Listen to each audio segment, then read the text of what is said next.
it's Kate, Kato the Greato, TheLowSimmer. I hope you all are well. Thank you for joining this video with me today. I am doing another EA renovation.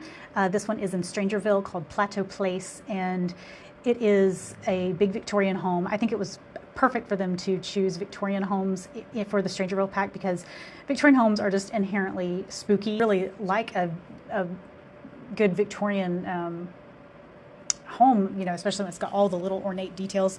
And I love like the kind of revivals, modern revivals of those where they're ultra like saturated colors. But I did not go saturated colors. I went very classy beiges in this home, exterior and interior. Mostly just wanted this to feel like a big luxurious, gosh, I use the word luxurious way too much, but I did want this to feel like these people came in here and renovated this Victorian home and have maybe not that much style, but they have enough money to pay for somebody to put a little style into to build. So per usual, I start with the exterior of the home, looking at railing, looking at color schemes, materials, windows, doors, roofing, all of these things, which if in a real renovation would be quite expensive to change, but in The Sims, it's not, which makes for a pretty instant gratification feeling in The Sims because you really don't have to spend that much money to do a pretty large change. So I like to call it the bones. I keep the bones of the EA build. I do move one exterior wall, but I think for the most part I keep the same architecture that was here and really just blow up the interior. I don't think I keep anything on the interior, but we'll get there. Went with this brick from high school years, and then with the light green siding from Growing Together.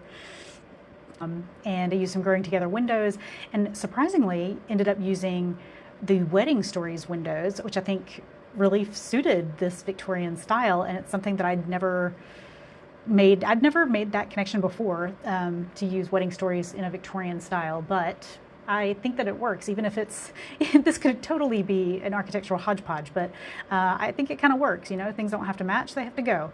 And I think that this all goes together pretty well.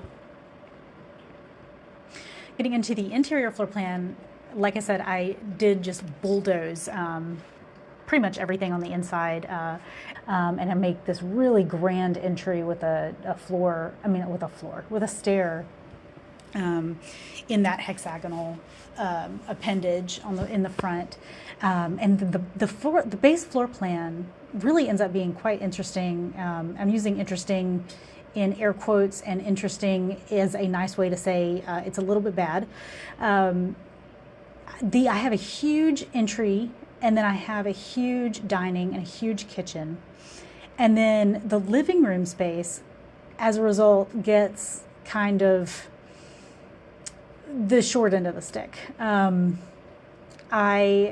working in the second floor plan now, which ends up having kind of a nice big hallway and some spacious bedrooms and bathrooms. But yeah, the first floor plan, I put this toilet room right in the middle of the room, which makes the living room have like this big C shape or U shape, depending on how you look at it. So trying to furnish it and trying to make space of it. But let me know if you would have done anything different, or I'm sure you would have done something different. Let me know what you would have done differently. And it out with the high school years tiling on the floor, but I end up with the Home Chef Hustle tile on the floor. It's like a large scale tile that is just really classy. And I also ended up using that book nook wood paneling on the wall, which I also think has just very dignified look to it. It's like a classic, this wood paneling, because there's not a lot of ornamentation. It's very simple wood paneling in a good variety of colors. So it could easily have been used, you know, 50, 70 years ago in interior design and been the cool thing. And you could also install it today and it would still be, you know, a nice, cool modern thing that you do to your renovation or your new build. So this is just a great classic wood paneling that I have started using all the time from that book nook kit. And then I'm using, of course, the new Home Chef Hustle kitchen in the kitchen because I'm still in the honeymoon phase of that pack coming out. And so every single kitchen that I do is Home Chef Hustle. I've got some growing together windows in there. And then the dining room, this is probably one of my favorite Sims rooms I've ever done. I need to put just this room on the gallery because I'm really proud of it. But it ends up being heavily wood toned. I use 2 large dining tables so that you get a total of 1, 2, 3, 4, 5, 10. Is that 10 chairs there? And then there's a bar at the end.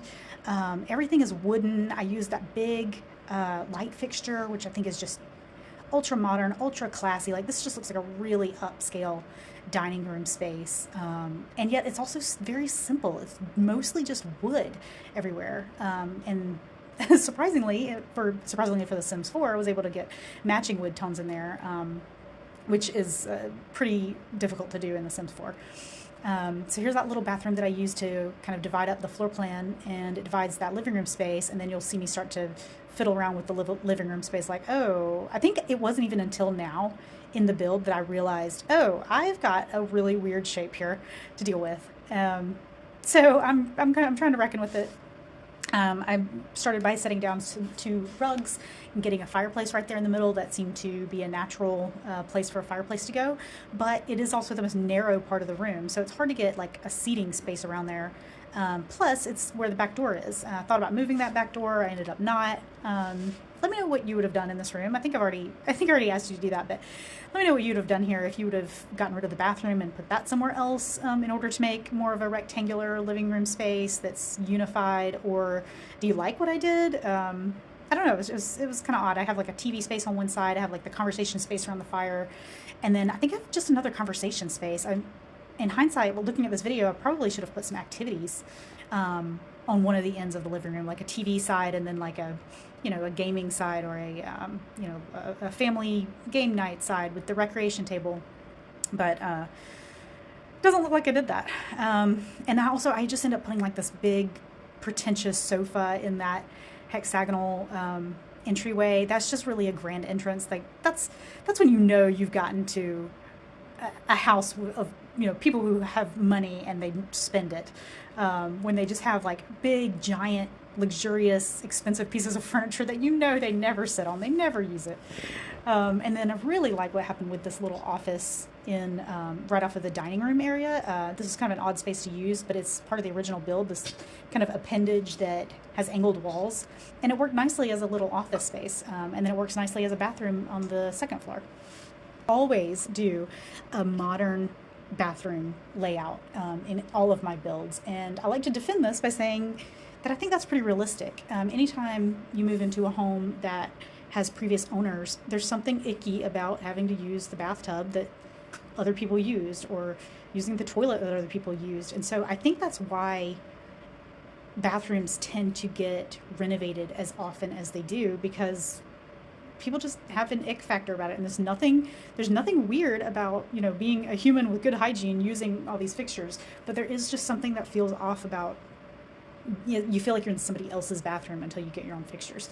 So I like to defend my choice to renovate the bathrooms in every Sims home, and just make them feel nice and updated. It seems like a realistic thing that people would do. And again, these Desert Lux curtains, I use them a lot downstairs. I use them a lot upstairs. The Desert Lux curtains are just so good. And at this point, I didn't have the Modern Lux kit. The Modern Lux kit had come out, but I didn't buy that pack yet. But it had the same kind of feature, like different style of curtain, but the same idea where you can expand it with a separate curtain rod as much as you wanted to. And I just love that. I would have paid $5 just for that, probably. And I feel like a lot of Simmers feel that way, even though I also agree that $5 is a lot of money for a kit. Gosh, I would have paid $5 just for that curtain feature. I think that's a huge win. That's a game changer in The Sims. Kind of did a green bedroom and then a more neutral bedroom. Those kind of both seem to me like your relative's bedrooms or guest bedroom. And then I did this very, also pretty neutral, what I would consider feminine teenager bedroom.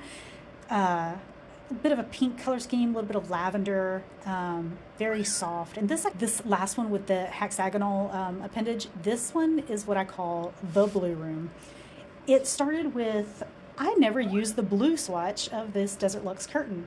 And the next thing I know, the entire room is blue. And I don't hate it. It really embraces blue, and I'm happy with that. Having one room be monochromatic is not usually my thing, but that I quite liked. And then I put another TV space out in this hallway. This is like a large, kind of awkward hallway space, but I feel like it's got a lot of space for skill building. You could add pianos and paint and stuff in here. And we're about to get into the tour of the build. So thank you for joining, and I hope you enjoyed it.